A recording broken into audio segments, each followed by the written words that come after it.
శక్తి వలయాలు. శక్తి వలయాలు అంటే మన ఎనర్జీ ఎక్కడ లాస్ అవుతుంది, వాటి యొక్క వివరణ, దాని తాలూకు ఏమి డిసీజెస్ వస్తాయి అనేది ఈరోజు తీసుకుంటున్నాం. దీంట్లో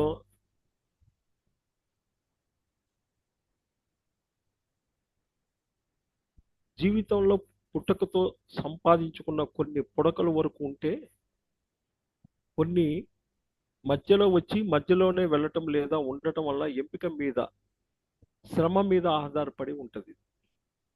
ఇలా మనం శక్తి చాటే అంశాలు సంపాదించడం, ఖర్చు చేయటం, ఖర్చు నిల్వల యొక్క శాస్త్రీయతను వివరించే ప్రయత్నమే ఈ యొక్క శక్తి వలయాలు కాన్సెప్ట్. ఏంటి అసలు ఈ శక్తి వలయాలు? దీన్ని సర్క్యులేటర్ ఫోర్సెస్ కూడా అంటాం. ఆరోగ్య అభిలాషులకు, ఆనంద అభిలాషులకు ఆత్మాభివందనాలు. ధ్యానం వల్లే జ్ఞానం, జ్ఞానం వల్లే ముక్తి అనే నా నుండి ఉపయోగించుకున్న ఆత్మజ్ఞానం, ఆధ్యాత్మిక ట్యాబ్లెట్లు మన అనారోగ్యాలు తగ్గించుకునే విధానంలో భాగంగా ఇప్పుడు మనం సర్క్యులేటర్ ఫోర్సెస్ అనే ట్యాబ్లెట్ గురించి తెలుసుకుందాం. మన జీవితంలో కొన్ని విషయాలు స్థిరంగాను, కొన్ని విషయాలు ఎప్పుడప్పుడు మార్చుకోవాల్సినవి గాను ఉంటాయి. మానవ జన్మ తీసుకునేటప్పుడు ముందుగానే మనం అందంగా పుట్టాలా, అంగవైకల్యంగా పుట్టాలా, నిరుపేదగా పుట్టాలా, ఒకసారి లక్షాధికారిగా పుట్టాలా, ఇట్లా నిర్ణయించుకొని అనేటువంటి సకల మౌలిక విషయాలను మనం నిర్ణయించుకొనే వస్తాం. ఇది 100% మనం నిర్ణయించుకొనే వస్తాం. ఇలాంటి విషయాలను మనం మార్చటం అనేది ఉండదు. వీటిని మార్చటం అనేది ఉండదు.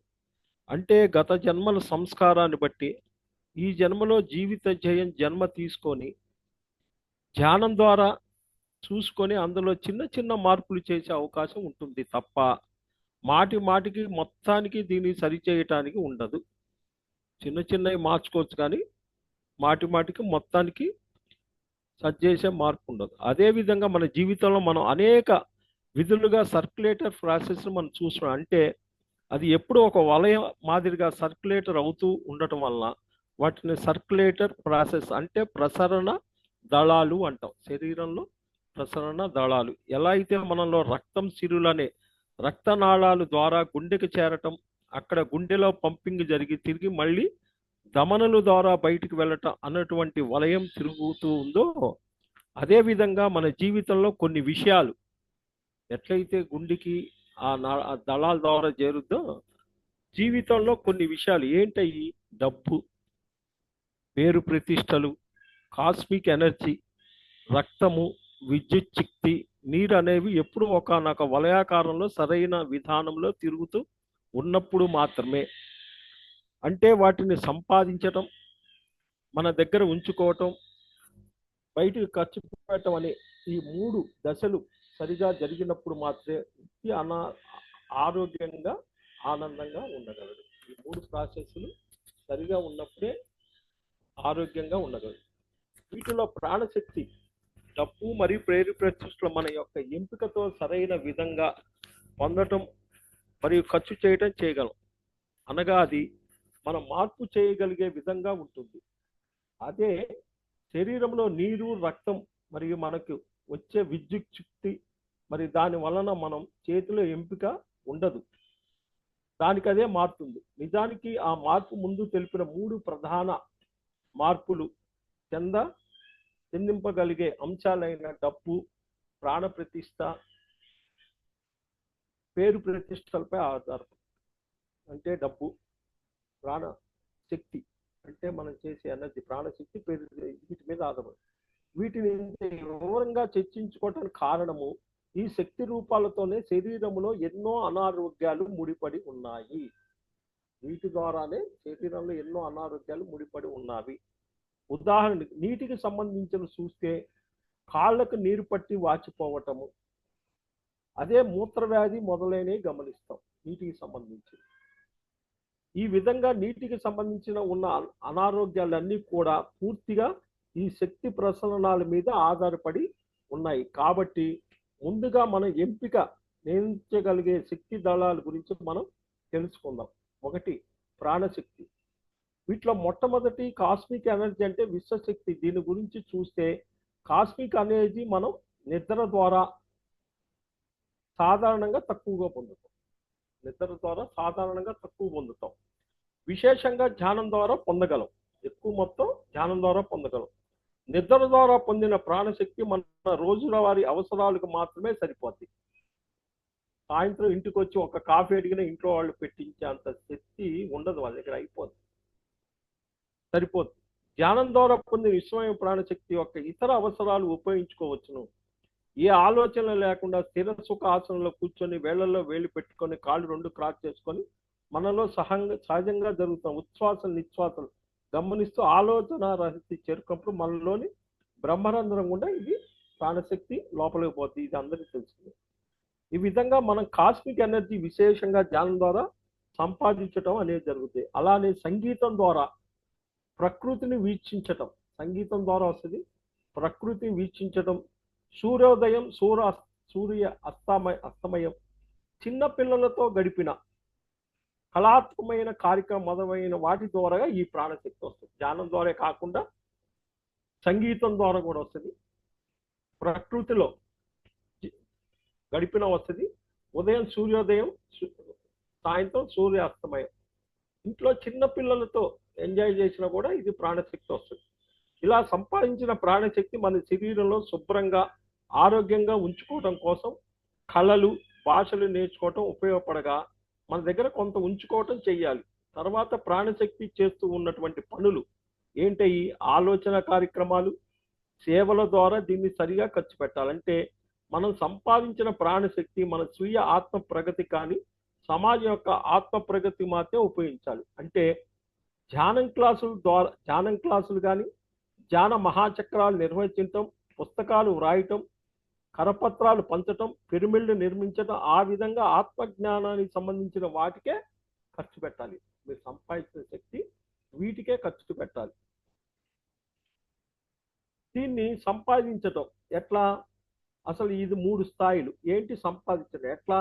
ధ్యానం ద్వారా సంపాదిస్తాం, నిద్ర ద్వారా కొద్దిగా సంపాదిస్తాం, ప్రకృతి విహారం ద్వారా కొద్దిగా సంపాదిస్తాం, పిరమిడ్స్ ద్వారా సంపాదిస్తాం, చిన్నపిల్లలతో చెల్మి ద్వారా సంపాదిస్తాం, కళాత్మక రూపాల ద్వారా సంపాదిస్తాం, ఆధ్యాత్మిక శాస్త్ర సేవ. మనం ఏ ధనమైనా ఆధ్యాత్మిక శాస్త్ర ఈ 7 ద్వారా మనం సంపాదిస్తాం. ఖర్చు ఎట్ట చేస్తాం?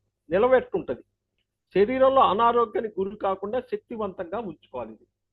ఇది జాగ్రత్తగా పెట్టుకునేదానికి పెట్టుండాలి. 2, ఏదైనా ఒత్తిడి లేదా సహాయ కార్యక్రమంలో ముఖ్యంగా పేషెంట్లు ప్రాణశక్తి కోల్పోతే వెంటనే గంటలు ధ్యానం చేసి తిరిగి సరి చేసుకోవాలి.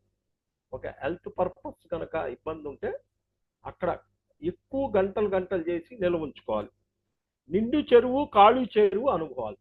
నిండు చెరువు అనుభవాలు కానీ ఖాళీ చెరువు అనుభవాలు కానీ రావాలి. దీనికి ఖర్చు పెట్టడం ఎట్లా? మన ఆత్మ ప్రగతి మరియు సమాజ ఆత్మ ప్రగతి ఉపయోగపడే కార్యక్రమాలు, మన ప్రణాళికలు. దీనికి ధ్యానం చేయటం చెప్పటం, ఆధ్యాత్మిక పుస్తకాలు, సేవా కార్యక్రమాలు, ట్రెక్కింగ్, పిరమిడ్, ధ్యాన మందిరాలు నేర్పించడం, కళలు నేర్చుకోవటం, ఇతర భాషలు నేర్చుకోవటం మొదలైనవి ఖర్చు పెట్టాలి. 3, జీవిత ధ్యేయంలో ఉన్న అంశాలకు వ్యక్తులుగా సందర్భాలు మాత్రమే శక్తి వినియోగించాలి. ఎట్లా సంపాదించాలో చెప్పాను, ఎట్లా నిల్వ ఉంచుకోవాలో చెప్పాను, దేని ఖర్చు పెట్టాలో చెప్పాం.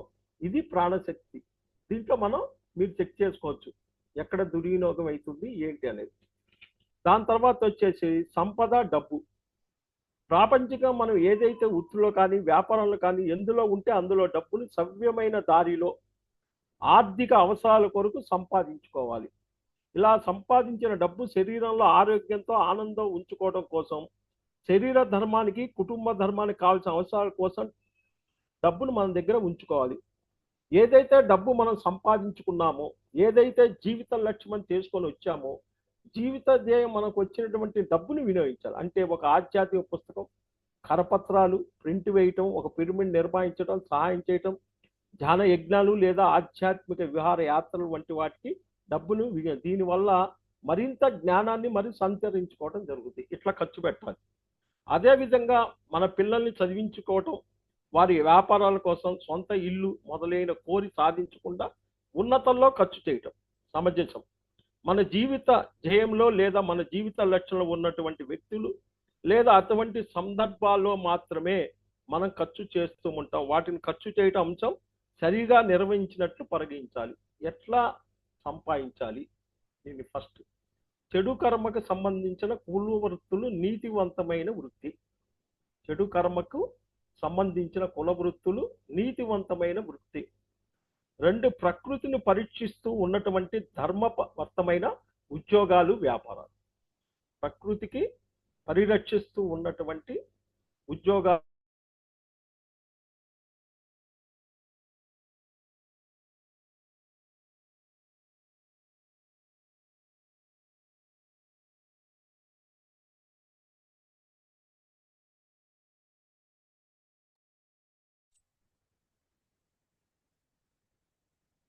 మందిలో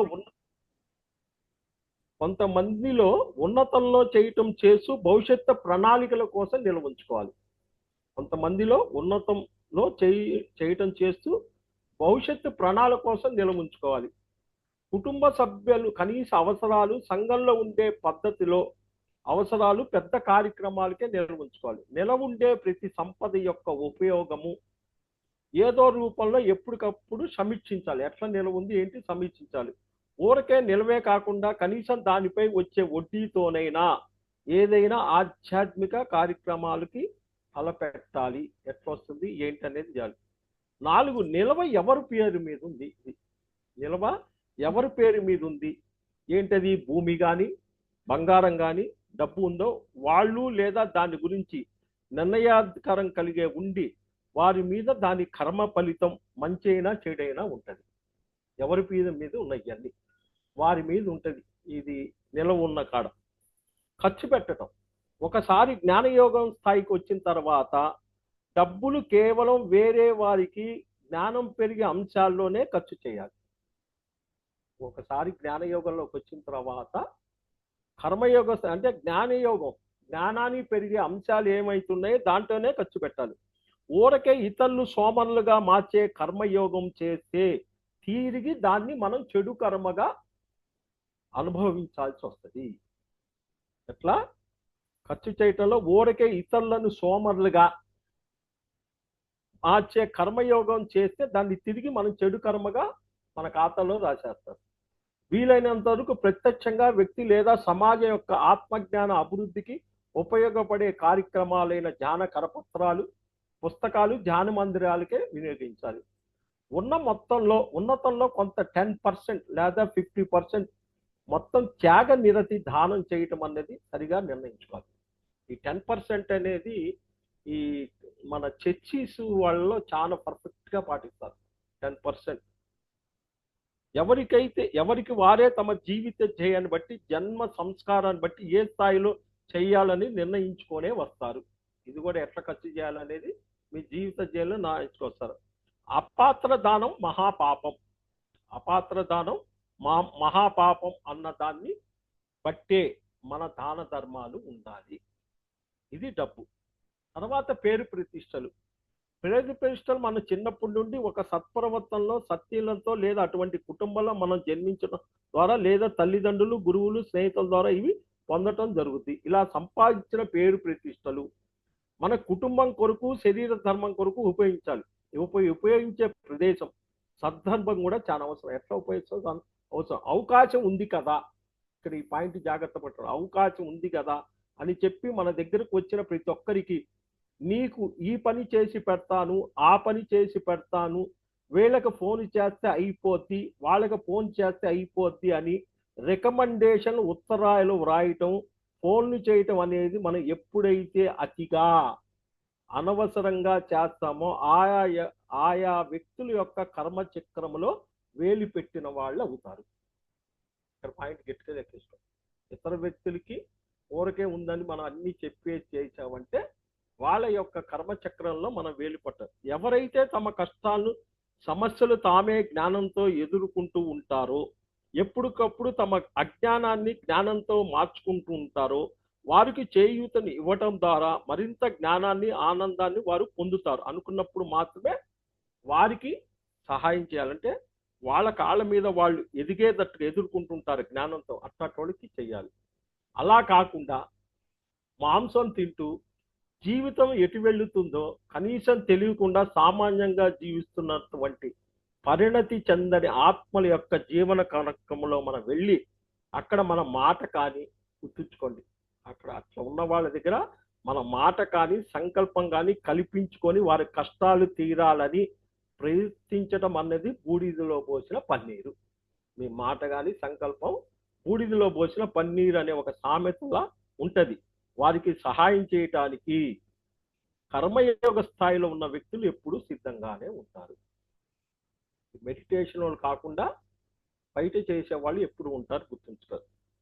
తర్వాత చెడ్డ పేరు. ఒక్కోసారి సమయాన్ని బట్టి సందర్భాన్ని బట్టి మన పేరు ప్రతిష్టలు పోయి పరువు లేక ఉండవలసి వస్తుంది. అలా ఉన్నప్పుడు నిజంగా మనకు అనవసరమైన వ్యక్తులు మనకి ఎంత మాత్రం పనికిరాని వాళ్ళు అందరూ దూరం అవుతారు. నిజంగా ప్రకృతి అప్పుడు మనకు కావాల్సిన వాళ్ళను మాత్రమే మనతో ఉండేటట్టు చేస్తుంది.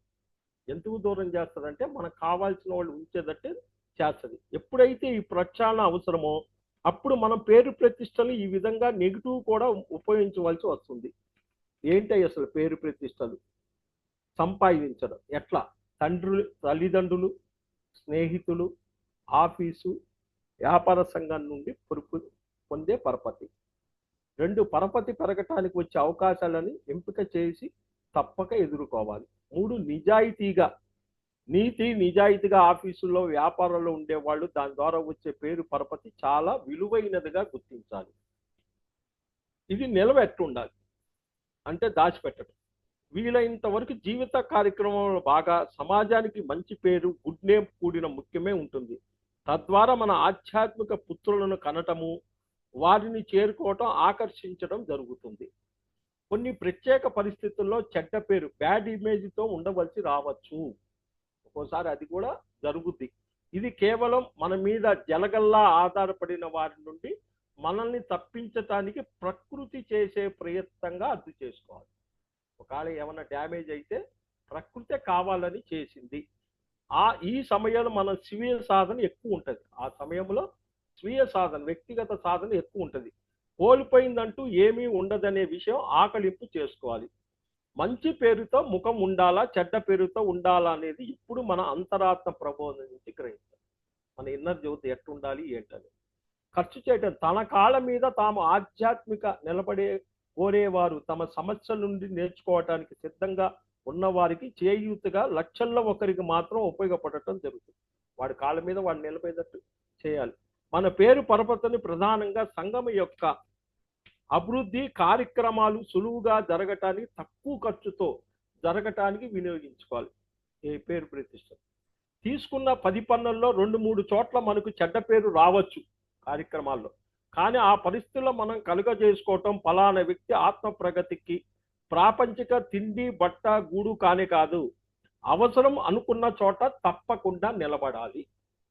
సాంఘికంగా మనకున్న అన్ని స్థానాల్లో మరి పదే పదే మన మార్గంలో వస్తున్న కార్యక్రమాలను తప్పక పరిగణలో తీసుకోవాలి. మనకు మంచో చెడో కర్మలు తీసుకొస్తాయని జ్ఞానం ఉండాలి. అక్కడ నేర్చుకుంటానికి ఉండాలి. అవతల వ్యక్తి అర్హత బేరీజ్ వేసి మనం ఆ పనిలో దిగాలి. చెక్ చేయాలి. అవతల వ్యక్తిని కూడా మనం చెక్ చేయాలి. అర్హత చూసుకొని మనం దిగాలి. 5 పేరు ప్రతిష్టలో పెరిగే గర్వాన్ని, ఈ పేరు ప్రతిష్టల్లో బాగా గర్వం వస్తుంది. ఒక కంట కనిపెడుతూ దానికి బానిసై మనం కష్టపడుతూ ఇతరులకు సేవ అన్న చందాన మనం మూలాన్ని కోల్పోయే విధంగా వెళ్ళటం ఏ మాత్రం సమంజసం కాదు. అంటే గర్వం వస్తుంది ఇక్కడ. వెరసి ఈ 3 సర్క్యులేట్ ఫోర్సెస్ మన స్వాధీనంలో ఉంచుకొని వాటిని నియంత్రించుకోవాలి. అయితే ఈ 3 అంశాల్లో వాటి సరి సమానంగా ఉన్నటువంటి 3 సర్క్యులేటర్ ఫోర్సెస్ ఏమొస్తుంది తెలుసా? విద్యుత్ శక్తికి సంబంధించిన ఇబ్బందులు ఇంట్లో, ఫస్ట్ నీరుకు సంబంధించిన ఇబ్బందులు, రక్తానికి సంబంధించిన ఏవన్నా డిసీజెస్, రక్త ప్రసరణ అనేవి చెప్పిన వాటి కౌంటర్ పార్ట్గా మనం తీసుకోవచ్చు. ఈ 3గా ఆ డిఫరెన్స్ ఎక్కడన్నా నడుస్తుంది. ఎట్లా? ప్రాణ ప్రతిష్ట, డబ్బు, పేరు ప్రతిష్టలు ఎక్కడన్నా తేడా వస్తుంది అంటే మీకు విద్యుత్ కరెంటుకి సంబంధించిన సమస్యలు, వాటర్కి సంబంధించిన సమస్యలు, రక్తానికి బాడీలో రక్తానికి సంబంధించిన సమస్యలు మీకు అది తెచ్చి పెట్టుద్ది. ఎప్పుడైతే ఈ మూడిట్లో సమస్య అనేది వస్తుందో వాటి కౌంటర్ పార్ట్గా ఉన్నటువంటి ఈ మూడు విషయాలు ఖర్చు చేయటంలో మార్పు చేసుకున్నప్పుడు ఈ సమస్య నుండి బయటపడవచ్చు. ఇది మాస్టర్ శక్తి వలయాలు జాగ్రత్తగా ఎట్లా ఖర్చు చేయాలి, ఎట్లా ఉండాలి అనేది కూలంకషంగా చెప్పాము. ఎట్లా ఏ కార్యక్రమాల్లో ఖర్చు చేయాలి, డబ్బు కూడా పర్ఫెక్ట్గా చెప్పాము. అది డిఫరెన్స్ కనుక వచ్చిందంటే ఇంట్లో వాటర్కి సంబంధించిన పైపు లీకేజ్ కానీ, ఎలాంటి వాటర్కి సంబంధించిన విద్యుత్ పదే పదే కరెంటుకి సంబంధించిన సమస్యలు వచ్చిన, సడన్గా బ్లడ్ తక్కువ కావటం ఇట్లాంటి ఏదన్నా జరిగిందా అంటే మాత్రం ఈ మూడిట్లో తేడా ఉంది అని ఆధ్యాత్మిక వ్యక్తులు మనం కనిపెట్టాలి. 2, పరీక్షా సమయం, పరిష్కార మార్గం. అంటే పరీక్షా సమయం, కొంత సమయం, పరిష్కార మార్గం ఏంటి? జీవితం అనే ఆటలో భాగంగా మన నిత్య జీవనంలో ఎదురయ్యే అనేక పెద్ద ఒత్తిళ్లను, సమస్యలను ధ్యానంతో, ఆత్మజ్ఞానంతో ఒకానొక భగవంతుల్లాగా చాకచక్యంగా వ్యవహరించటానికి నేర్చుకోవటమే ప్రతి ఒక్కరూ కోరుకునేది. చాకచక్యంగా నేర్చుకుంటానికి కోరుకునేది. దీని ఉపయోగపడేదే పరీక్షా సమయము, పరిష్కార మార్గం గురించి తెలుసుకున్నాం మాస్టర్. ఏంటి ఇది పరీక్షా సమయం, పరిష్కార మార్గం? పరీక్షా సమయం అంటే నిత్య జీవితంలో మనం ప్రత్యేకంగా ఎదుర్కొనే సమస్యాత్మకమైన ఘటనలు ఏంటయి? ఉదాహరణ, చదువుకునే ఒక వ్యక్తి, ఒకనొక విద్యార్థి పరీక్షలకు సిద్ధం కావటంలో ఆరంభించి పరీక్ష రాసి వాటిని అందుకునే వరకు అతను ఎదుర్కొనే సంఘటన ఒక పరీక్షా సమయం. 2, ఒకనొక స్త్రీమూర్తి గర్భం దాల్చి బిడ్డను కని ఆ పసికందును సుమారు 1 సంవత్సరం పాటు పెంచటం అనేది ఒకనొక పరీక్షా సమయం. ఒకనొక వ్యక్తి ఒకనొక కొత్త బిజినెస్ మొదలుపెట్టి అది గాడిలో పడి అభివృద్ధి చెందే వరకు అతను పగలు రాత్రి కష్టపడటం అనేది ఇదొక పరీక్షా సమయం. ఇలాంటి అనేక పరీక్షా సమయములు నిత్య జీవితంలో ఎదురైనప్పుడు వ్యక్తి ఒకనొక భగవంతుల్లో కాకుండా ఒకనొక సామాన్యుడు మానవుళ్ళ వాటిని ఎదుర్కోవటం మానసికంగా ఎంతో ఒత్తిడికి, సైకోసమాటిక్ డిసీజ్లో లోనవుతారు. ఈ ఒత్తిళ్లతోటి వీళ్ళు డాక్టర్ల దగ్గరికి పోవాల్సి వస్తుంది ఈ పరీక్షా సమయం. తత్ఫలితంగా మనసు నుంచి శరీరానికి వచ్చే వ్యాధుల బారి నుండి ఎన్నో బాధలు అనుభవించటం జరుగుతుంది. జీవన విధానంలో పరీక్షా సమయాలు అనేవి అందరికీ తప్పనిసరి. ఇవన్నీ పరీక్షా సమయాలు వస్తాయి. అయితే ఆ పరీక్షా సమయాన్ని ఒక ఉల్లాసంతో కాకుండా మానసిక ఒత్తిడితో ఎదుర్కోవటం జరుగుతుంది. అది ఎట్లా అనేది తెలుసుకోకుండా మనసుతో ఒత్తిడి పెరుగుతుంది. దీని గల ఏకైక కారణం వ్యక్తిలో మూడో నేత్రం వికసించకపోవటం. మూడో నేత్రం వికసించకపోవటానికి కారణం వారిలోని ప్రాణశక్తి లోపించటం. ప్రాణశక్తిని పొందాలంటే అది ధ్యానం ద్వారానే సాధ్యమవుతుంది. అయితే ఇటువంటి పరీక్షా సమయాలను ధ్యానం ద్వారా ఎలా అధిగమించాలో వివరంగా తెలుసుకుందాము. ధ్యానం ద్వారా సంపూర్ణ ఆరోగ్యం పొందటంలో బాగా ముందుకు ధ్యానం ద్వారా విశ్వశక్తిని తీసుకొని నాడీ మండలం శుద్ధి తరిగి కొంత ఫలితాన్ని పొందిన అయితే అనారోగ్యంలో ఉన్న వాళ్ళు కేవలం ధ్యానం ద్వారానే పూర్తిగా ఆరోగ్యవంతులు కావడానికి ఇతర వైద్య విధానాల్లో సూచించిన మందులు పూర్తిగా మానివేయటం ఒక రకంగా పరీక్షా సమయం. మందులు మానేయాలంటే ఒక రకంగా ఇప్పుడు ధ్యానంలోకి వచ్చిన సర్వరోగ నివారణి అని నువ్వు క్వాలిటీ లేకుండా మందులు మానేసి ఎవరో ధ్యానం వాళ్ళు ఇట్లా చెప్పారంటే అంటే దానికి ఒక సమయం. ఎందుకంటే బయట నుంచి మందుల ద్వారా పొందే సమయాన్ని ఎక్స్ట్రా మీల్ సపోర్ట్ మనం మనలోని ఆరోగ్యాన్ని కాకుండా మనలోని అజ్ఞానాన్ని తీసుకుంటాం. ఎట్లా? మనలోని అనారోగ్యాన్ని కాకుండా మనలోని అజ్ఞానాన్ని తీసుకొని దీన్ని అర్థం చేసుకొని ఆ సహాయాన్ని పూర్తిగా మానేయాలి అనుకున్నప్పుడు ఒక స్థాయి తగ్గ జ్ఞానాన్ని మనం పొందవలసి ఉంటుంది. చాలా అంటే ఒక స్థాయి జ్ఞానం పొందవలసి ఉంటుంది. కాబట్టి ఈ పరీక్షా సమయాన్ని దాటడానికి ఒక నిర్దిష్టమైన కాల వ్యవధిని నిర్ణయించుకోవాలి. సమస్యల యొక్క తీవ్రతను బట్టి ఆ వ్యవధి ఒక 40 రోజుల, 2 నెలల నుండి 3 నెలల వరకు ఉండవచ్చు. ఆ సమయంలో పరీక్షా సమయాన్ని పూర్తి చేస్తాను అన్న దృఢ సంకల్పం ముందు తీసుకోవాలి. ఈ సమయంలో అర్థం చేసుకొని ఆచరించవలసిన అంశాలే ఈ 5 ఏంటయి? సామూహిక సహకారం, గ్రూప్ సపోర్ట్, భయంతో పోరాడటం, భయాన్ని జయించటం. కో ఇండికేషన్స్: పట్టు విడవరాదు, ధ్యానం చేయటం, ధ్యాన అనుభవాలు గమనించడం. ఈ 5 వీటిని చదివి ఎలా ఆచరణలో పెట్టుకోవాలో తెలుసుకుందాం. దీనినే 5.1 ఫార్ములా అని చెప్పాలి. అలా ఎందుకు చెప్పాలో, పాయింట్ 1 అని ఎందుకు అనాలో చివరిలో తెలుసుకుందాం. పాయింట్ 1 ఎందుకు ఇచ్చారో చివరిలో తెలుసుకుందాం. సామూహిక సహకారం: సాధారణంగా ప్రతి వ్యక్తి తనకు ఎదురయ్యే సమస్యలు తను మాత్రమే పూర్తి కారకుడని భావించి ఎంతో కష్టపడి తనకున్న శక్తి సామర్థ్యాలతో, తెలివితేటలతోనూ చేయవలసిన దానిని మాత్రమే చేస్తూ ఉంటాడు. అలా కాకుండా తన సమస్యతో సంబంధం ఉన్న వాళ్ళందరి సహకారంతో సామూహిక సమస్యకు తగిన పరిష్కారాన్ని కనుగొనే ప్రయత్నం చెయ్యాలి. ఇదే మొట్టమొదటి సూత్రం. సామూహిక సహకారంలో మొట్టమొదటి చేయవలసినది సామూహిక ధ్యానము. ఒకనొక విద్యార్థి పరీక్ష విజయం సాధిస్తే అతని కన్నా ఎక్కువ ఆనందించేది అతని తల్లిదండ్రులు, సోదరులే కదా. కాబట్టి వాళ్ళు ఆ అబ్బాయితో ఉదయం రాత్రి సామూహిక ధ్యానం చేయాలి. వాళ్ళతోటి ఆ అబ్బాయి ఫస్ట్ ర్యాంక్ కావాలంటే చేయాలి. ఏదైతే ఏ సమస్యకు సమస్యను ప్రధానంగా తీసుకున్నామో ఆ సమస్య యొక్క ఫలితాన్ని ఎవరైతే అనుభవిస్తున్నారో, ప్రత్యక్షంగా కానీ పరోక్షంగానే ఆ సమస్యకు అనుసంధానంగా ఉన్నారో వారందరూ కలిసి రోజు ఒకసారి సామూహిక ధ్యానం చేయాలి. అందరు కలిపి చెయ్యాలి. ఒకవేళ ఇంట్లో ఈ ధ్యానాన్ని అర్థం చేసుకునే వాళ్ళు ఉంటే అతని బంధువులు లేదా ధ్యానులు లేదా స్నేహితులు ఇంచుమించుగా అదే సమస్యతో బాధపడుతున్న వారితో కలిసి కూర్చొని ధ్యానం చేయాలి. ఇంట్లో యాక్సెస్ లేకపోతే అదే సమస్యతో కూర్చున్న వాళ్ళు ఎక్కడెక్కడ ఉన్నారో చెక్ చేసుకొని వాళ్ళతో కూర్చొని చేయాలి. వెరసి సామూహిక ధ్యానం 3 రెట్లు అధిక శక్తివంతం. కాబట్టి సామూహికంగా ఒకే సమస్య కోసం అందరూ కలిసి ధ్యానం చేస్తే గ్రూప్లో కనీసం ఎవరో ఒకరి సరైన సమాధానం ధ్యాన అనుభవంలో లభించడం జరుగుతుంది. కంపల్సరీ ఆ సమస్య యొక్క మార్గం జరుగుద్ది.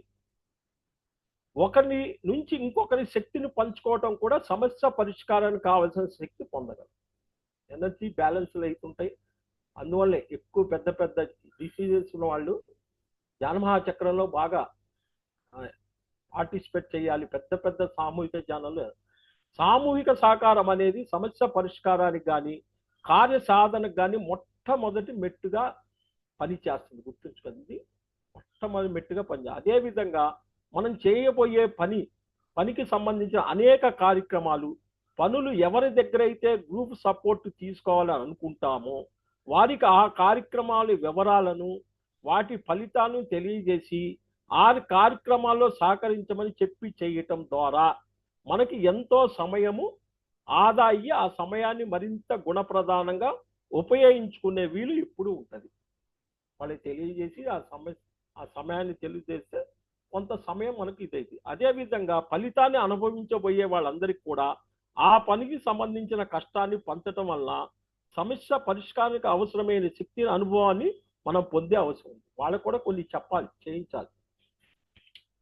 ఈ సామూహిక సహకారంలో ఉన్న అంశంలో 2 ప్రధానమైన విషయాలు ఏంటి? 1 సామూహిక ధ్యానం, 2 పనులు అందరికీ పంచటం. పనులు అందరికీ పంచాలి. ఒకనొక వ్యక్తి మొత్తం పని నేనే చెయ్యాలి అనుకోవటం కొంత అహంకారము. అంతా నేనే చెయ్యాలి అనుకోవటం అహంకారం కూడా దాగి ఉంటుంది. అటువంటి అహంకారం అనేది సత్యం కాదు. కాబట్టి సమస్య ఎప్పుడూ కూడా పరిష్కారం కాదు. పరిష్కారం అయినా కూడా అది అంతంత అందంగాను శోభాయనంగాను ఉండదు. అందరికీ పంచాలి. దీన్ని భయంతో ఎట్లా పోరాడాలి? మనకు కలిగే ప్రతి భయం వెనుక గతంలో ఉన్న అనుభవం ఎంతో దాగి ఉంటుంది. పరీక్షా సమయంలో ఒక సమస్యను మనం తీసుకున్నప్పుడు చాలా మంది దృష్టిలో అది చాలా కష్టమైనది, అది జరగదు అనేది ఒక క్వశ్చన్ ఉంటుంది. కంపల్సరీ అది మాయ చూస్తుంటుంది, క్వశ్చన్ ఉంటుంది. ఈయన ఏటికి ఎదురీడుతున్నాడన్న మాట సందర్భాలు ఒక్కోసారి మనకు ఎదురవుతాయి. నిరుత్సాహకరమైన మాటలు గతంలో మన అనుభవాలు జ్ఞాపకాలు పొరల్లో దాగి ఉండటం వల్ల ఆ సమస్యను ఎదుర్కొంటున్నప్పుడు ప్రత్యేకించి ఆ అనుభవాలు పొరల్లో విషయాలు బయటకు వచ్చి వినాశకరమైన అవన్నీ బయటకు అప్పుడప్పుడు గుర్తు చేసి వినాశకరమైన ఆలోచనల ధోరణిలో కూడుకున్న ప్రతికూల ఆలోచన వల్ల మనలో భయం కలగటం సహజము. అది అక్కడ అప్పుడప్పుడు అది గుర్తు చేస్తుంటది. అప్పుడు భయం సహజము. అయితే ఇటువంటి భయం కలిగినప్పుడు ఆ భయం నుండి బయటపడే ప్రయత్నం చేయాలి. భయం ఉంది, బయటపడటం ప్రయత్నం చేయాలి. భయం నుండి బయటికి రావటం సాధ్యం కాని పక్షంలో ఏం చేయాలి? వెంటనే ధ్యానంలో కూర్చోవాలి. బయటపడే పక్షంలో ఇమ్మీడియట్లుగా దాన్ని రిలీఫ్ ధ్యానంలో కూర్చోవాలి. లేదా మనకు బాగా ఇష్టంగా ఉన్న వాటి మీద మన దృష్టిని మళ్లించాలి. ఇప్పుడు ఒకే పని చేస్తుంటాం, కాస్త ఇస్తుంది, దాన్ని మైండ్ డైవర్షన్ చేయాలి. లేదా ఒక సంగీతమా, లేకపోతే ఒక సినిమానా, ఏదో ఒక దాన్ని దృష్టిని మళ్లించాలి. పరీక్షా సమయంలో భయం వేస్తున్న సమయాన్ని ఆకలింపు చేసుకొని ఎంతసేపు మనం భయపడుతున్నాము ఫస్ట్ అది రాయాలి. మనం ఎంతసేపు దాని మీద భయపడుతున్నాం, అసలు రోజు మొత్తం మీద ఎంతసేపు భయపడుతున్నాం అన్న ప్రత్యేక విషయాన్ని గ్రహించి దాన్ని తగ్గించడానికి పూర్తిగా అవగాహనతో ప్రయత్నం చేయాలి. ఇది ఎంతసేపు పడుతుంది? 5 నిమిషాలు పడుతుందా? రోజంతా ఉంటుందా? దాన్ని తగ్గించే ప్రయత్నం. భయం అనేది ఒకానొక భగవంతుడికి ఉండవలసిన లక్ష్యం కాదు. భగవంతుడికి అది లక్షణమే కాదు. మనం మానవులు మాత్రం కాకుండా ఒకానొక భగవంతుడిలాగా ప్రయత్నించినప్పుడు మాత్రమే పరీక్షా సమయాన్ని దాటగలుగుతాము. అంటే నేను భగవంతుడని నమ్మకం వచ్చినప్పుడు కనుక ఆ సమయం భయం అనేది భగవంతుని పూర్తిగా వ్యతిరేకమైన విషయం. ఒక భగవంతుడికి అది వ్యతిరేకమైన విషయం. మనలో భయం ఉన్నంత కాలము ఎట్లుంటుంది తెలుసా? ఒక కుండలో నీళ్లు పోసి అదే కుండకు కింద పెద్ద కన్నం ఉంటే నీళ్లు మొత్తం ఎలా బయటికి పోతాయో అలాగే భయంతో ఉన్నంతసేపు మనలో ఉన్నటువంటి ప్రాణశక్తి బయటకు అనవసరంగా వెళ్ళిపోతుంది. కాబట్టి భయం యొక్క వ్యవధిని తగ్గించుకోవడం ఇక్కడ ప్రధానమైన విషయము. నేను ధ్యానం చేస్తున్నాను, నేను పుస్తకాలు చదువుతున్నాను, క్లాసులు వింటున్నానని భయం ఉన్నా మీ శరీరం ఓటికుండ, అక్కడ ప్రాణశక్తి లేదు. ఆ భయంతో కింద వెళ్ళిపోతుంది మొత్తం నువ్వు సంపాదించున్నావు. అదేవిధంగా భయంతో కూడుకున్నటువంటి చిన్న చిన్న ఆలోచనలు వచ్చినా వాటిని అక్కడే ఆపి తిరిగి మళ్ళా అటువంటి ఆలోచన రాకుండా మన వ్యక్తిగత అవగాహన పెంచుకోవాలి. ఎట్లా అర్థమైంది? అక్కడ ఎరుకుండాలి. ఆ ఎరుకుండాలంటే ఎన్నో మనం మౌనంగా ఎన్నాళ్ళు ఉన్నాము, ఎంత ప్రయత్నం చేశాము, అసలు ఆలోచన ఎందుకు వచ్చింది అనే కనిపెట్టే స్థాయికి నువ్వు తయారు కావాలి. బయటపడటం అన్నది సమాజంలో సహజంగా ఉండే కనీస ప్రకృతిపర జ్ఞానము. దీనికి వ్యతిరేకంగా ఆలోచించి ఆత్మజ్ఞానం ద్వారా మన యొక్క ప్రాణశక్తిని పూర్తిగా కాపాడుకోవాలి. దీన్ని వ్యతిరేకంగా ఆలోచించి ఆధ్యాత్మిక జ్ఞానం ద్వారా మన యొక్క ప్రాణశక్తి అప్పుడు మన పరీక్షా సమయాన్ని చాలా సులువుగా దాగటానికి అవసరమైన శక్తిని పొందగలం అన్న విషయాన్ని ఇక్కడ ప్రధానంగా అర్థం చేసుకోవాలి. ఫస్ట్ భయం ఎంత ఉందో పక్కన పేపర్లో రాసుకున్నారు. దేంతో భయం ఉంది? శరీరంతో భయం ఉందా? మనసులో భయం ఉందా? బుద్ధిలో భయం ఉందా? ఆత్మలో భయం ఉందా? ఇవన్నీ పెట్టుకొని మేడం గారు, సుజాత మేడం గారు మాకు ఇట్లుంది అట్లుందంటే ఆ మేడం ఏం చేస్తుంది? కాబట్టి పాయింట్ రాసుకోండి. అక్కడ శరీరపరంగా భయం ఉందా? చచ్చిపోతాను.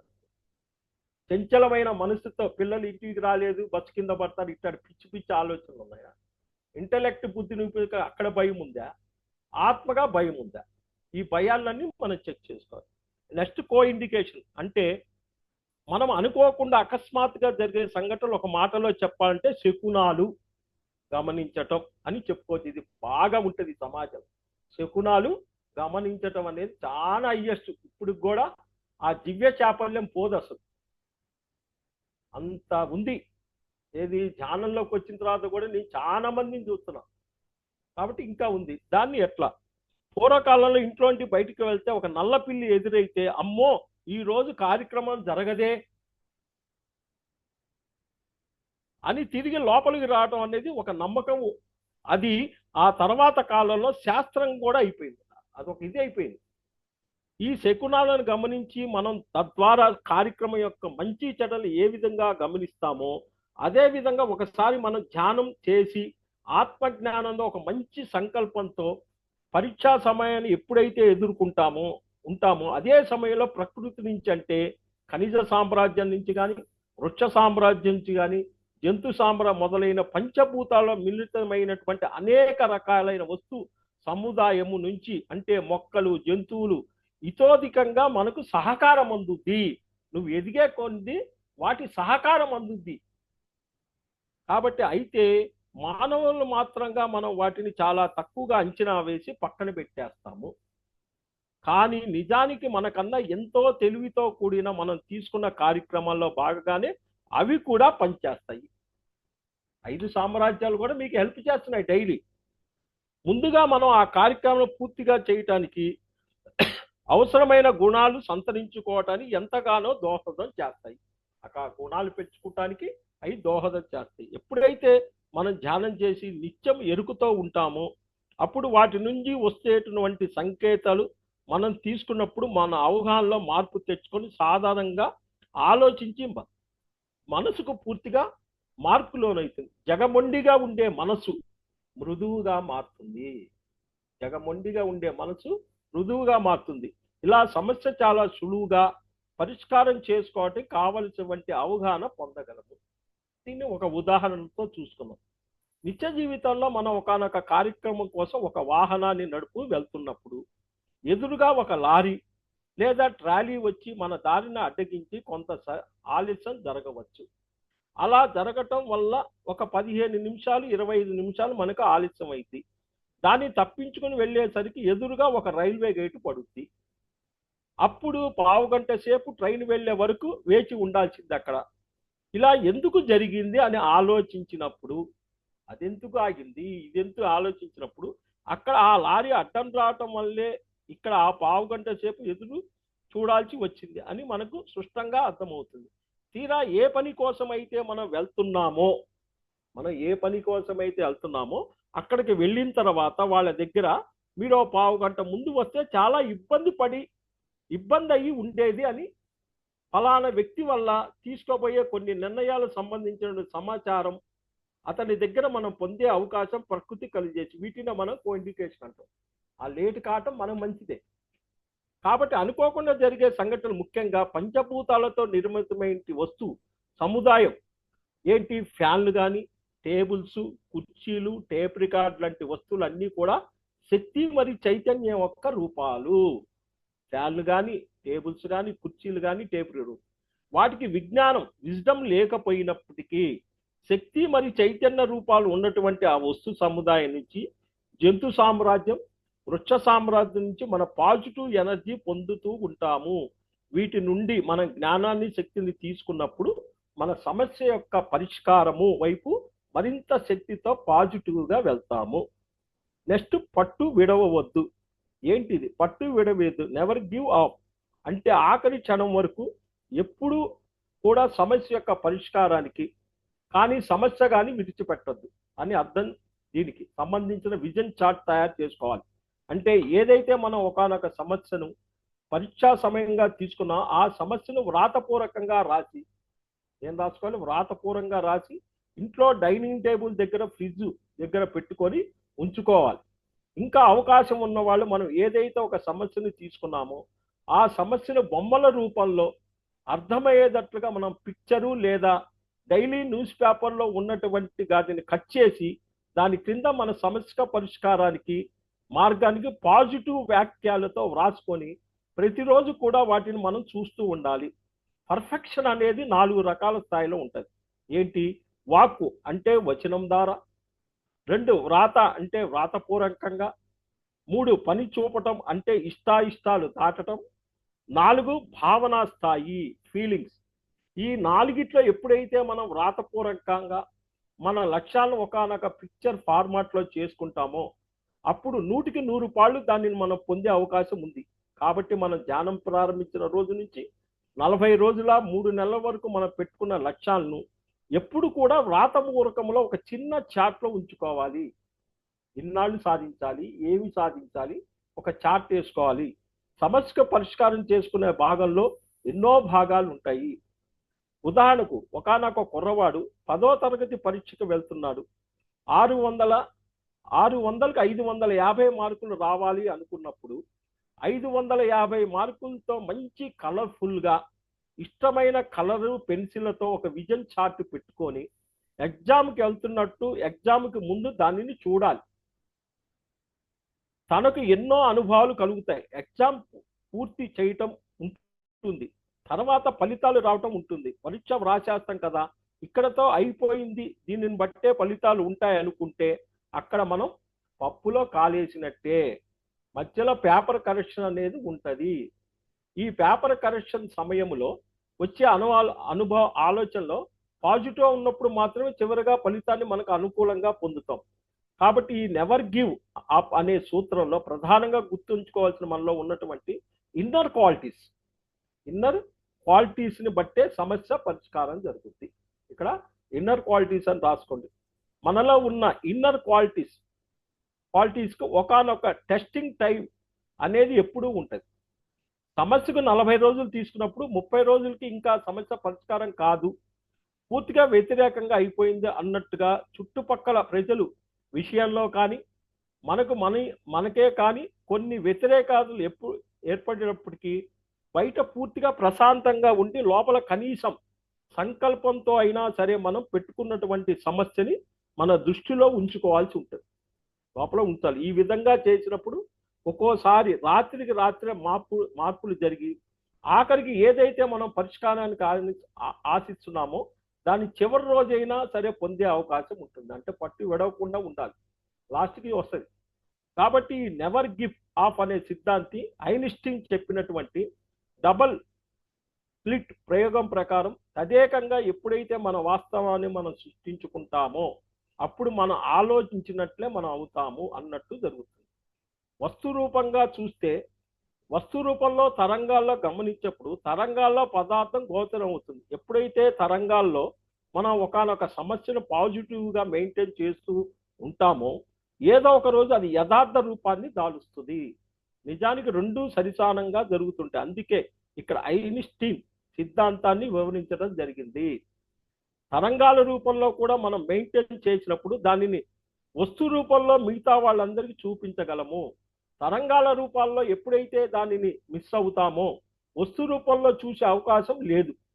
కాబట్టి ప్రారంభించిన రోజు నుంచి చివరి రోజు వరకు ఏదైతే సమస్య యొక్క పరిష్కార మార్గాన్ని ఇలా ఉండాలి అనుకుంటామో అది అంత ముందే జరిగిపోయినట్టుగా మన భావాలు ఆలోచనలు సుమారు 40 రోజుల పాటు మెయింటైన్ చేయటము చాలా అవసరం. దీనినే మనం నెవర్ గివ్ ఆన్ సిద్ధాంతం అని చెప్తాం. అనారోగ్యంతో బాధపడుతున్న వాళ్ళు అయినప్పటికీ 1 సంవత్సరం కాలం పూర్తిగా ట్యాబ్లెట్లు లేకుండా సంపూర్ణ ఆరోగ్యం పొందగలం అన్నటువంటి విషయాన్ని ఎప్పుడైతే 1 సంవత్సరం రోజులు మీరు మాత్రలు మానుకోవాలన్నప్పుడు మెయింటైన్ చేయగలుగుతారో అప్పుడు సంవత్సరం 1వ రోజున ఎటువంటి అనారోగ్యం లేకుండా దాటి నుండి బయటపడే అవకాశం ఎప్పుడు ఉంటుంది.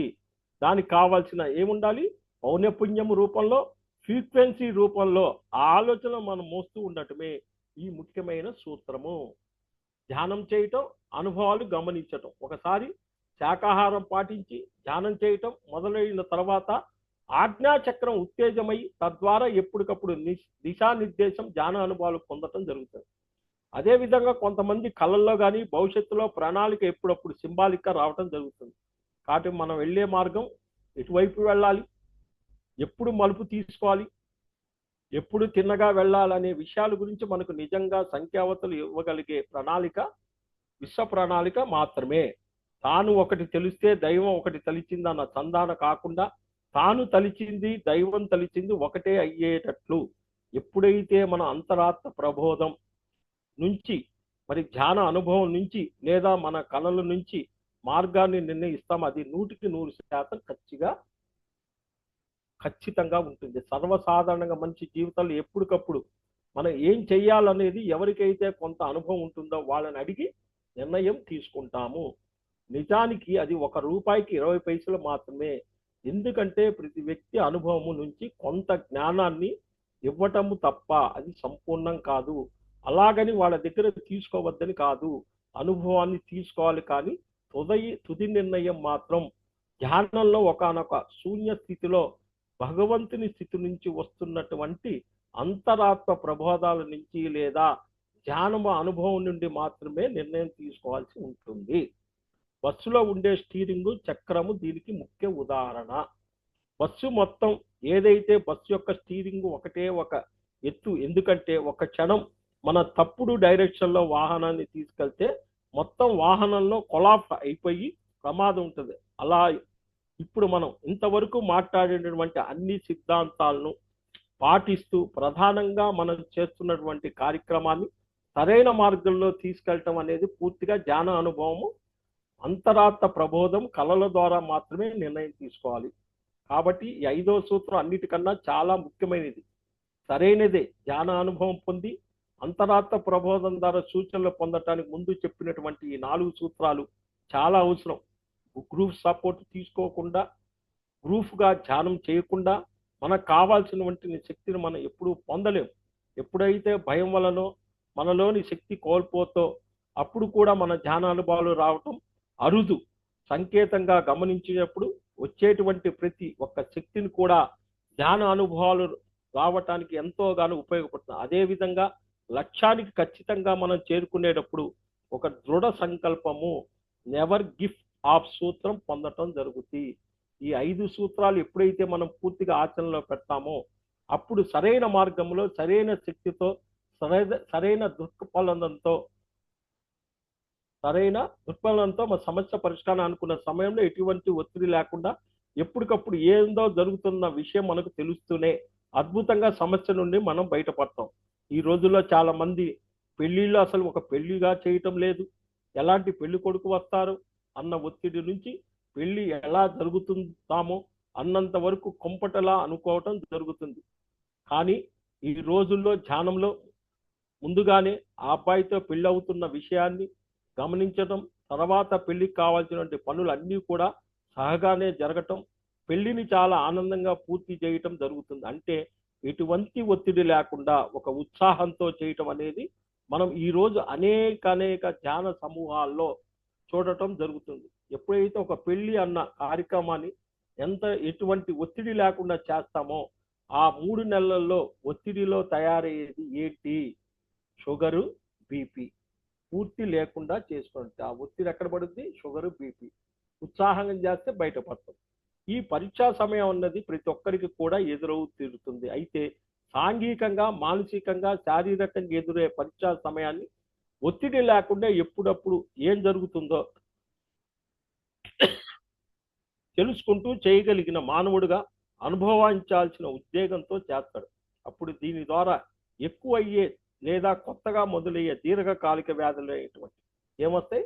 Hyper tension, diabetic, asthma, gastric trouble మొదలైన అనారోగ్య సమస్యల నుండి దూరంగా ఉండగలుగుతాం. ఒకానొక వ్యాధి వచ్చినప్పుడు జీవితాంతం మందులు వాడమని ఎందుకు చెప్తున్నారంటే మనకి ఎదురయ్యే ప్రతి ఒక్క పరీక్షా సమయాన్ని మనం ఒత్తిడితో చేస్తున్నాము. కాబట్టి ప్రతి ఒక్కరూ ఒత్తిడి మరి కొన్ని రోజులకి బీపీ, షుగర్ వ్యాధిని తయారు చేస్తూ ఉంటుంది. అయితే ఈ 5 సూత్రాలు ఎప్పుడైతే మనకు ఉన్నటువంటి పరీక్షా సమయంలో ఆచరణలో పెడతామో అప్పుడు ఒత్తిడి లేకుండా సమస్య నుండి సులువుగా బయటపడవు. అయితే 5.1% ఫార్ములా మొదలు పెట్టే ముందు 0.1 ఫార్ములా చెప్పడం జరిగింది. ఈ 0.1 అనేది మనం తీసుకునే తిండికి సంబంధించింది. 0.1 ఫార్ములా తీసుకునే తిండికి సంబంధించి, ఎందుకంటే ఈ 5 సూత్రాలు ఆచరణలో పెట్టాలంటే ఈ 0.1 ఫార్ములా ఖచ్చితంగా పాటించాలి. మనం తీసుకునే ఆహారము ఏ విధంగా తీసుకోవాలి, ఎందుకంటే శరీరానికి మెయింటెనెన్స్ అనేది చాలా అవసరం. ఈ వాహనము భౌతిక శరీరం మెయింటెనెన్స్ చేసేటువంటి ఇంధనం ఎలా ఉండాలంటే శుద్ధ శాకాహారంలో ఉండాలి. కాబట్టి 0.1 ఫార్ములా ఉన్న 3 విషయాల మొట్టమొదటిది శాకాహారం మాత్రమే తీసుకోవాలి. ఇష్టమైన రుచికరమైన ఆహారాన్ని తినాలి. ఎందుకంటే ఇష్టమైన ఆహారాన్ని తినేటప్పుడు అది ఒకానొక పరిస్థితి నుండి ఇంకొక పరిస్థితికి మార్పు చెందేటప్పుడు మనకి ఎంతో మానసిక ఉల్లాసాన్ని, ఉత్సాహాన్ని కలిగించి అధిక శక్తిని కలుగు చేస్తుంది. కాబట్టి పరీక్షా సమయంగా మనం తీసుకున్న ఆ సమయంలో ఎప్పుడు మనకు రుచిగా ఉండే ఆహారాన్ని మాత్రమే తీసుకోవాలి. ఆహారం రుచిగా ఉందని చెప్పి పొట్ట నిండా తినకూడదు. ఎంతవరకు అవసరమో అంతవరకే మాత్రమే భోజనం పెట్టాలి. ఎప్పుడైతే అతి ఆహారాన్ని తీసుకుంటామో అది మన యొక్క నిద్రను బాగా పెంచి ధ్యానాన్ని తగ్గించడం వల్ల సమస్యను పరిష్కరించుకునే అద్భుతమైన అవకాశం మనం కోల్పోవటం జరుగుద్ది. కాబట్టి కేవలం శాకాహారం తినటం, మనకు బాగా ఇష్టమై ఉండేదే తినటం, ఆకలికి మాత్రమే తినాలి. వెరసి 5 పాయింట్ ఫార్ములాను ఈ పరీక్షా సమయంలో మనం ఎప్పుడైతే పాటిస్తామో, ఒక విద్యార్థికి పరీక్షలు అనేవి అతి సునాయాసంగా ఏ ఒత్తిడి లేకుండా పూర్తి అవుతాయో, అలాగా ఒక పెళ్లికి వెళ్ళే సమయంలో జరిగే ప్రతి సంఘటన చాలా సులువుగా దాటగలం.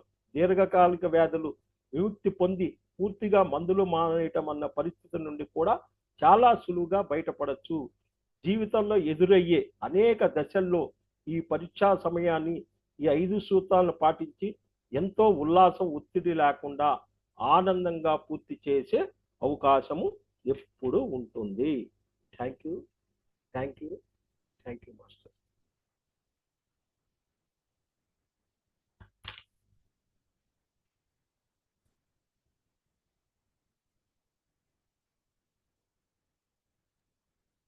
Thank you sir.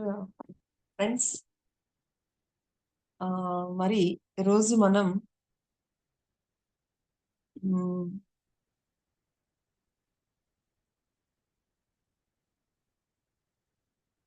ఫ్రెండ్స్ ఈరోజు మన కారుణ్య సమూహం స్వాధ్యాయ సజ్జన సాంగత్యంలో భాగంగా మరి ఎప్పట్లాగానే ఎంతో విలువైనటువంటి పాయింట్స్ తెలుసుకున్నాం మై డియర్ ఫ్రెండ్స్. ముఖ్యంగా మన దేహంలో ఉన్నటువంటి అంటే సర్క్యులేటరీ ప్రాసెస్ అంటే మనము ఏ విధంగా అంటే స్పెషల్గా ప్రాణశక్తి గురించి. ప్రాణశక్తి అంటే మనము జనరల్ గా మనందరికీ తెలుసు, నిద్రపోయేటప్పుడు ఎక్కువ ప్రాణశక్తిని తీసుకుంటాము. అలాగే ధ్యానం చేసేటప్పుడు ప్రాణశక్తిని తీసుకుంటాము. అలాగే ప్రకృతిలో ఉన్నప్పుడు ప్రాణశక్తిని తీసుకుంటాము. అలాగే సూర్యుడు, చంద్రుడు చూస్తున్నప్పుడు శక్తిని తీసుకుంటూ ఉంటాము. అలాగే ఏదైనా ఒక పాజిటివ్ విషయాల గురించి మాట్లాడినప్పుడు కూడా మనము ఇవి తీసుకుంటూ ఉంటాం మై డియర్ ఫ్రెండ్స్. ప్రాణశక్తి అనేది ఇప్పుడు ఒక మంచి క్లాస్ వింటున్నప్పుడు కూడా మనం ఎంతో శక్తిని తీసుకుంటూ ఉంటాం. సో ఈ విధంగా మనం ప్రాణశక్తిని తీసుకుంటూ ఉంటాం. అయితే దీనిని ఎలాగా మనము కోల్పోతాము అనేది కూడా మరి అనవసరమైన వాటికి వినియోగించకుండా ఈ తీసుకున్నటువంటి శక్తిని లోక కళ్యాణ కార్యక్రమాలకి వినియోగించాలి. అలాగే ఇంకొకటి ఏంటి అంటే మరి డబ్బు మై డియర్ ఫ్రెండ్స్. ఈ భౌతిక ప్రపంచంలో ఏది చేయాలన్నా కూడా డబ్బు అనేది ఎంతో విలువైనది. మరి ఆ డబ్బును కూడా మనకు ఉన్నటువంటి ఈ విశ్వము ఇచ్చేటువంటి ఈ సంపద సమృద్ధులన్నింటినీ కూడా మనం ఎలా ఉపయోగిస్తున్నాము ఏంటి అనేది కూడా చాలా ఇంపార్టెంట్ మై డియర్ ఫ్రెండ్స్. అంటే మనం ఉపయోగించేటువంటి డబ్బు మూలాన అది మంచికి ఉపయోగపడుతుందా ఉందా? సపోజ్ ఒక డ్రింకర్ ఉన్నాడనుకోండి. ఆ డ్రింకర్‌కి మనం డబ్బులు సహాయం చేశామనుకోండి. అదేమవుతుంది? ఇంకొంచెం తను డ్రింకింగ్‌కి అడిక్ట్ అవ్వడానికి మనం హెల్ప్ చేసిన వాళ్ళం అవుతాం. సో, మనము యూజ్ చేసేటువంటి ప్రతి పైసా కూడా మనము ఎలాంటి వాటికి ఉపయోగిస్తున్నాము అనేది కూడా చాలా చాలా ఇంపార్టెంట్. అలాగే గత జన్మల సంస్కారం అయ్యుండొచ్చు. ఏదైనా వాటెవర్ ఇట్ మే బి మనకొచ్చినటువంటి పేరు, ప్రతిష్టలను అన్నింటిని కూడా లోక కళ్యాణకరమైనటువంటి కార్యక్రమాలకు ఉపయోగించాలి. కానీ మరి చెడు పనులకి, చెడు కర్మలకి వీటిని ఎప్పుడూ గూడా ఉపయోగించకూడదు. చూడండి ఇప్పుడు ఎంతో ఐఏఎస్ ఆఫీసర్‌లని, పొలిటీషియన్స్ అని అనేక రంగాల్లో ఒక డాక్టర్ ప్రతి ప్రొఫెషన్‌లోనూ ఎంతో వాళ్ళు చేయొచ్చు మై డియర్ ఫ్రెండ్స్. కానీ దాన్ని మనం ఏ విధంగా ఉపయోగిస్తున్నాం? మంచిగా ఉపయోగిస్తున్నామా? చెడుగా ఉపయోగిస్తున్నామా? సపోజ్ చెడుకు ఉపయోగించాము అంటే గనక బాగా గుర్తు చేసుకోవాల్సింది మనందరం గూడా గుర్తుపెట్టుకోవాల్సింది వాళ్ళ యొక్క కర్మ చక్రంలో మనం తలదూర్చిన వాళ్ళం అవుతున్నాము అన్న విషయాన్ని మనం ఇక్కడ బాగా గుర్తుపెట్టుకుందాం. కాబట్టి మన యొక్క ప్రాణశక్తిని గానివ్వండి, లేకపోతే డబ్బుల్ని కానివ్వండి, మన యొక్క పేరు ప్రతిష్టలని కానివ్వండి, లోక కళ్యాణకరమైనటువంటి కార్యక్రమాలకి ప్రతి ఒక్కరిలో ఉన్నటువంటి దివ్యత్వాన్ని మేలుకొల్పడానికి ఉపయోగించాలి. కానీ అనవసరమైనటికి ఉపయోగించి వారి యొక్క కర్మచక్రాలలో మనము మరి వేలు పెట్టకూడదు అనేటువంటి ఒక గొప్ప విషయాన్ని మనం తెలుసుకున్నాం. అంతే కాకుండా ఈరోజు మరొక చక్కటి టాపిక్ పరీక్షా సమయం మై డియర్ ఫ్రెండ్స్. ఎందుకంటే ఈ భూమి మీద వచ్చినటువంటి ప్రతి ఒక్కరు కూడా కొన్ని ఛాలెంజెస్ తీసుకొని వస్తూ ఉంటారు. అవే పరీక్షా సమయాలు. అది ఏదైనా అయ్యుండొచ్చు. ఒక గృహిణిగా ఇంట్లో ఉండొచ్చు పరీక్షా సమయము. లేకపోతే ఒక ఆఫీస్‌లో ఒకానొక ఎంప్లాయీకి ఉండొచ్చు. వివిధ రంగాల్లో, వివిధ కోణాల్లో ప్రతి ఒక్కరికి గూడా డిఫరెంట్, డిఫరెంట్ కోణాల్లో వాళ్ళకి ఈ పరీక్షా సమయం అనేది ఉండడం అనేది చాలా సహజం మై డియర్ ఫ్రెండ్స్. ప్రతి ఒక్కరికి గూడా ఉంటుంది. కానీ ఒకానొక ఈ జ్ఞానిగా మనము ఏం చెయ్యాలి అనే విషయాన్ని గూడా మనం ఈరోజు తెలుసుకోవడం జరిగింది మై డియర్ ఫ్రెండ్స్. ముఖ్యంగా ఏంటంటే ఒకానొక ధ్యానికి ఎప్పుడైతే తను చక్కగా ప్రతిరోజు ధ్యానం చేస్తూ ఉన్నప్పుడు తన యొక్క ధ్యాన స్థితిలో ఎలాంటి సమస్యకైనా సరే గూడా చక్కటి సులభతరమైనటువంటి మరి మన అంతరంగం నుంచే ఈ యొక్క జ్ఞానం అనేది వస్తుంది అన్న విషయాన్ని మరి ఎలా వచ్చినప్పుడు మనం ఎలాంటి సమస్యల నుంచి అయినా సరే, ఎలాంటి పరీక్షా సమయం నుంచి అయినా బయటపడొచ్చు అన్న విషయాన్ని తెలుసుకున్నాము. అంతే కాకుండా ఆధ్యాత్మికత అంటేనే సామూహికత మై డియర్ ఫ్రెండ్స్. ఏమీ లేనివాడు అంతా నేనే అంటూ ఉంటూ ఉంటాడు. అన్నీ తెలిసిన వాడు అందరిని కలుపుకొని ముందుకు వెళ్తూ ఉంటాడు. మరి ఈ యొక్క సామూహిక శక్తిని గూడా మనం ఉపయోగించుకోవాలి. ఒకానొక ధ్యానిగా, ఒకానొక జ్ఞానిగా ఏదైనా ఒక సమస్య వచ్చినప్పుడు అందరం కలిసి చెయ్యి కలుసుకొని మరి ఆ యొక్క సామూహిక శక్తిని గూడా ఉపయోగించుకొని మరి ముందుకు వెళ్ళాలి అనే విషయం తెలుసుకున్నాము. అలాగే ఆహ్, ప్రతిదానికి గూడా మనల్ని వెనుకంజ వేయించేది ఏంటి అంటే భయం మై డియర్ ఫ్రెండ్స్. ఒకటి అంటే భయాల్లో గూడా చక్కగా ఇన్ని రకాల భయాలు. మనకి భయమని తెలుసు గానీ, శారీరక భయమంటే ఏంటి? మానసిక భయమంటే ఏంటి? బుద్ధిపరమైనటువంటి భయమంటే ఏంటి? ఆత్మపరమైనటువంటి భయమంటే ఏంటో మనం తెలుసుకోగలం. శరీరానికి సంబంధించిందైతే ఏదైనా అనారోగ్యం వస్తుందనా, లేకపోతే మానసికంగా అంటే గనక ఏదో ప్రశాంతత కోల్పోతాము, ఏదో బాధలతో మనసుకు సంబంధించిన భయమా?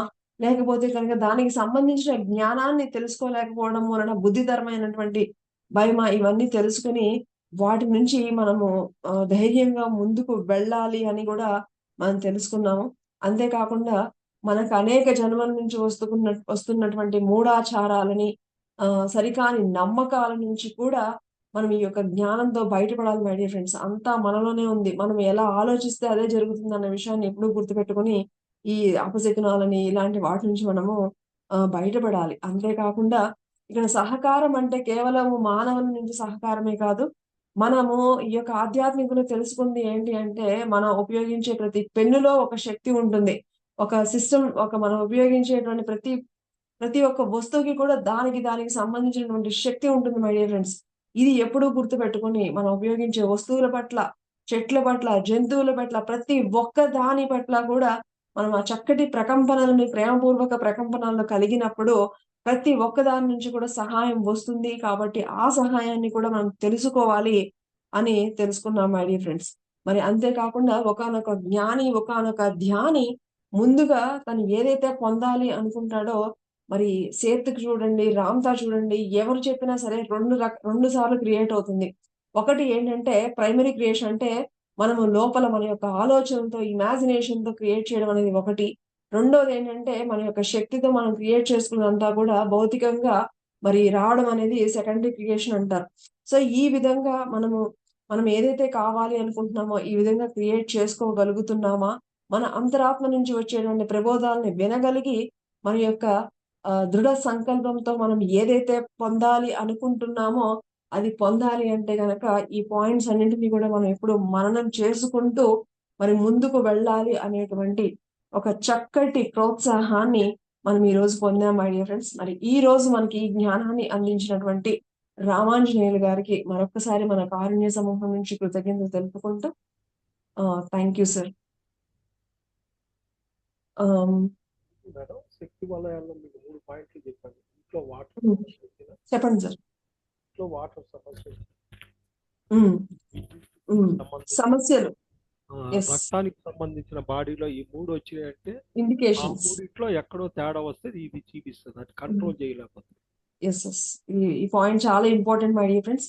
మన స్పిరిచ్యువల్ టాబ్లెట్స్‌లో ఒకానొక గొప్ప విషయం ఏంటంటే, మనకి కొన్ని సంకేతాలు ఇవ్వడం జరుగుతుంది. ఇప్పుడు మనం ఈ శక్తి వలయాల గురించి విన్నాం. కానీ దాన్ని మరి ఎలా ఐడెంటిఫై చేయాలి అంటే గనక, మనకి మన ఇంట్లో వాటర్ ప్రాబ్లమ్ వచ్చిందా?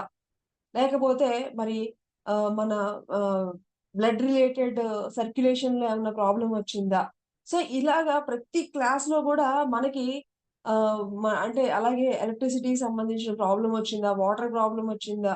మన బాడీలో ఉన్నటువంటి ఆ బ్లడ్ సర్క్యులేషన్‌లో ప్రాబ్లమ్ వచ్చింది. ఇవన్నీ అంటే గనక మనం ఎక్కడో వీటిలో సరిగ్గా లేవన్నమాట. అంటే మన యొక్క ప్రాణశక్తినన్నా సరిగ్గా ఉపయోగించట్లేదు. అలాగే మనకున్నటువంటి డబ్బుల్ని సరిగ్గా ఉపయోగించడం లేదు. అలాగే మనకున్నటువంటి పేరు ప్రతిష్టలని మనము సరిగ్గా వినియోగించడం లేదు అనేటివి ఇవి మనకి indications my dear friends. So వీటన్నింటిని మనము స్పిరిచ్యువల్ టాబ్లెట్స్ యొక్క స్పెషాలిటీ ఏంటి అంటే కొన్ని చెక్ పాయింట్స్ అన్నమాట. ఈ పాయింట్స్ ఇలాగా మనకి ఈ ఛాలెంజ్ మనకు వచ్చింది అంటే గనక మనం ఎక్కడెక్కడ సరి చేసుకోవాలి అనేటువంటి జ్ఞానమే స్పిరిచ్యువల్ టాబ్లెట్స్ మన సబ్జెక్ట్ అనేది ఇస్తుంది. మరి ఈరోజు ఈ ఈ యొక్క ఈ సర్క్యులేషన్స్ అంటే వీటిల్లో మనకి ఈ ప్రాబ్లమ్స్ వచ్చాయంటే గనక ఇక్కడిక్కడ సరి చేసుకోవాలి అనేటువంటిది మరి మనం గుర్తుపెట్టుకోవాల్సినటువంటి అతి ముఖ్యమైనటువంటి విషయం అండి. Okay sir. Ramanjaneyulu sir. Okay friends. మరి ఈరోజు ఈ చక్కటి జ్ఞానాన్ని అందించిన మరి రామాంజనేయులు సార్‌కి, అలాగే ఇంత చక్కటి జ్ఞానాన్ని అందరికీ తీసుకువెళ్తున్నటువంటి జీకే సార్‌కి, అలాగే స్పిరిచ్యువల్ టాబ్లెట్స్ టీమ్ వారందరికీ కూడా మన కారుణ్య సమూహం నుంచి కృతజ్ఞతలు తెలుపుకుంటూ తిరిగి మనం నెక్స్ట్ సెషన్‌లో కలుసుకుందాం. Thank you.